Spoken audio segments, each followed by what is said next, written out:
पटना की सड़कों पर उतरे एसटीईटी अभ्यर्थियों ने शिक्षा मंत्री विजय चौधरी के आवास का घेराव किया। इस दौरान वे शिक्षा मंत्री से मिलने की मांग करते रहे।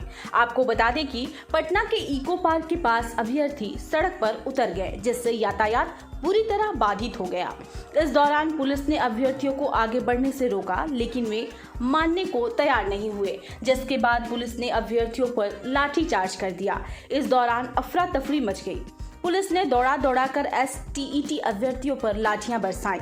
हम आपको बता दें कि एसटीईटी अभ्यर्थी सभी पास अभ्यर्थी की नियुक्ति की मांग कर रहे थे। इसके साथ ही आपको बताते चले कि हंगामा कर रहे अभ्यर्थी तुरंत नियुक्ति चाहते हैं, लेकिन सरकार उन्हें नियोजन प्रणाली के तहत नियुक्त करना चाहती है।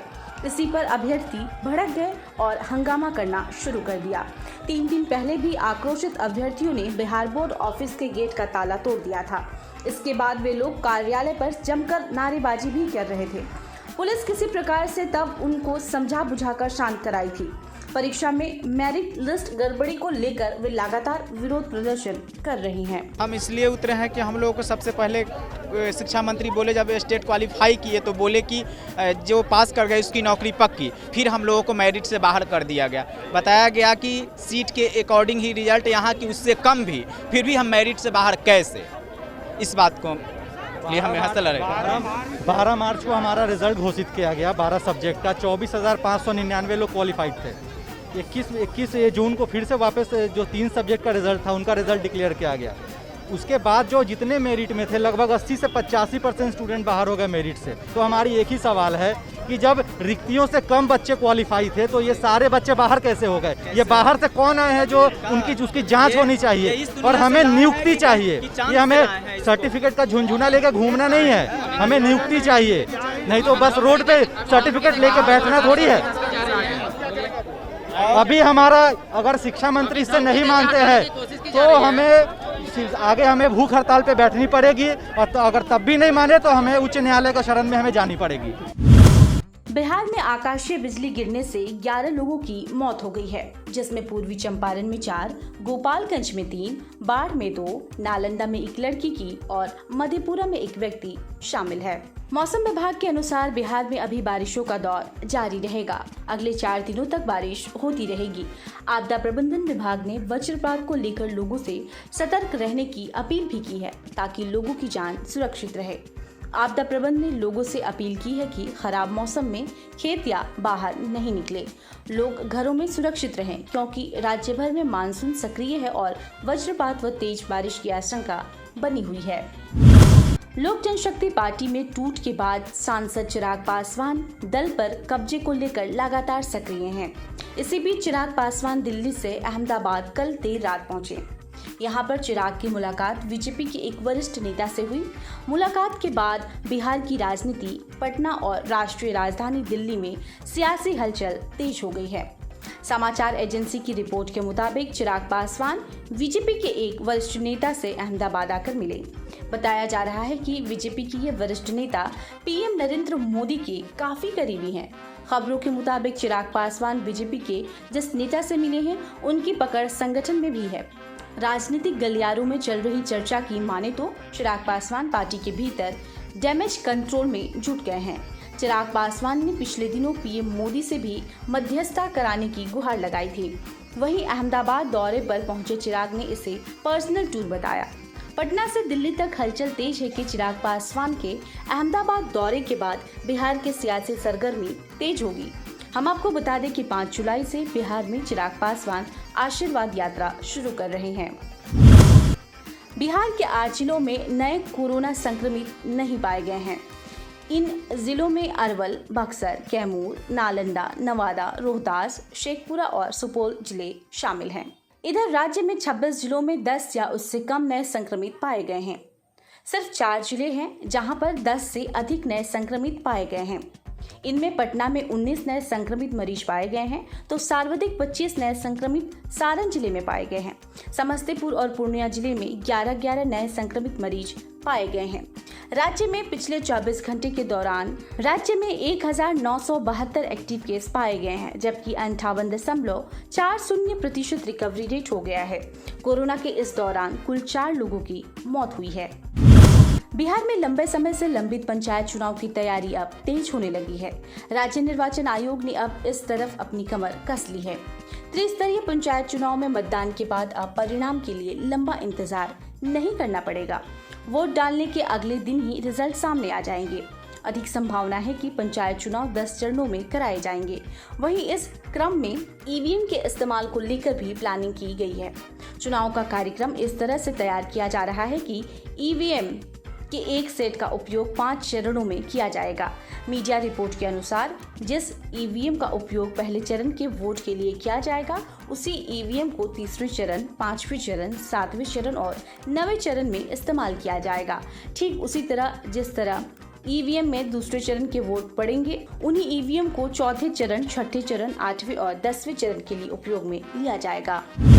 आरजेडी कार्यालय में आज सभी जिला अध्यक्षों और प्रदेश महासचिवों की बैठक हुई।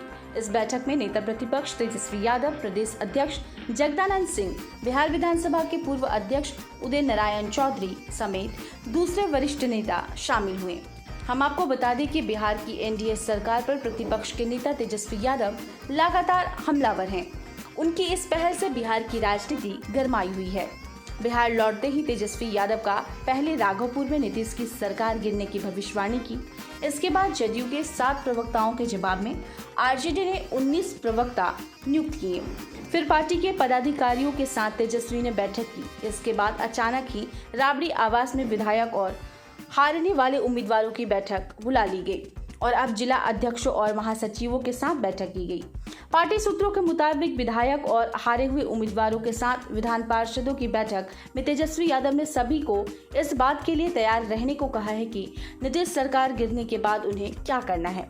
सूत्र ये भी बताते हैं कि इस बैठक में तेजस्वी यादव ने फिर दोहराया है कि आने वाले 3 महीने के अंदर बिहार में नीतीश की सरकार गिर जाएगी और महागठबंधन की सरकार बनेगी।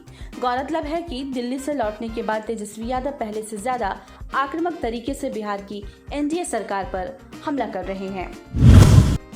बिहार में पक्ष और विपक्ष की जुबानी जंग जारी है। एनडीए सरकार के कार्यों की समीक्षा राष्ट्रीय जनता दल की ओर से बखूबी की जा रही है। भारतीय जनता पार्टी, जनता दल यूनाइटेड और जीतन राम मांझी की हिंदुस्तानी अवाम मोर्चा यानी कि हम की ओर से विपक्ष को जवाब भी मिल रहा है। मंगलवार को जदयू ने नेता प्रतिपक्ष तेजस्वी यादव पर बड़ा हमला किया है।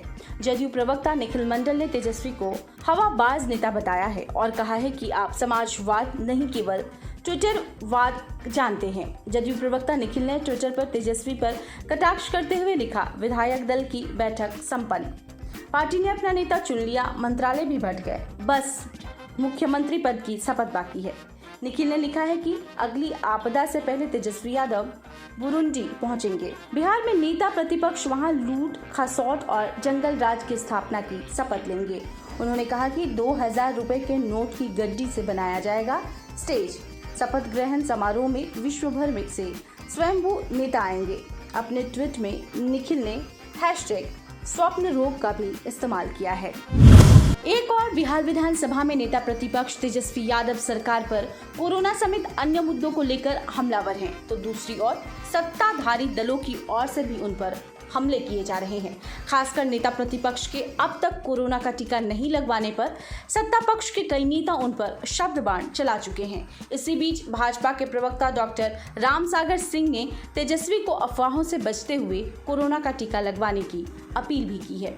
बीजेपी प्रवक्ता ने नेता प्रतिपक्ष को संबोधित करते हुए कहा है कि कहीं आप भी तो अफवाहों के चक्कर में नहीं पड़े हैं। देश दुनिया के वैज्ञानिकों का विश्वास कीजिए, इस टीका से मर्दानगी नहीं जाती, यौन क्षमता पर कोई असर नहीं पड़ता है। डॉक्टर सिंह ने कहा है कि तेजस्वी स्वयं टीका लगवाएं और अपने परिवार तथा समर्थकों को भी टीका लगवाने को प्रेरित करें। इसी से कोरोना की तीसरी लहर को रोका जा सकता है। यही नहीं, हिंदुस्तानी अवाम मोर्चा के प्रवक्ता ने भी तेजस्वी यादव पर टीका लगाने को लेकर हमला किया। एक तरफ जहां देश कोरोना से परेशान है, वहीं हम और सरकार के लोग अपोजिशन के द्वारा फैलाए जा रहे भ्रम से तंग आ चुके हैं। नेता प्रतिपक्ष तेजस्वी यादव जी घर में बैठे हैं। कोरोना का भयानक काल चल रहा है। नेता प्रतिपक्ष से आग्रह है कि जनता के बीच में एक मैसेज देने के लिए कम से कम वैक्सीनेशन करा ले, खुद कराएं, खुद अपने परिवार के सदस्यों से करवाएं और अपने समर्थकों से भी यह आह्वान करें कि वो जाकर वैक्सीनेशन कराएं। वैक्सीन ही जान बचाएगा। लेकिन नेता प्रतिपक्ष को तो अपनी राजनीति करनी है, ये बताना है कि सरकार विफल हो चुकी है, सरकार कोई कार्रवाई नहीं कर रही है, और हम जब वैक्सीन लगा रहे हैं तो ये घर में बैठे हुए हैं। नेता प्रतिपक्ष साहब, आप कोरोना मत फैलवाइए, कोरोना अगर फैलेगा तो इसके जिम्मेवार आप होंगे, इसलिए आग्रह है कि घर से निकलिए और जाकर वैक्सीनेशन करवाइए। बिहार के सहरसा में नलसा के निर्देशक पर 10 जुलाई को राष्ट्रीय लोक अदालत का आयोजन किया जाना है।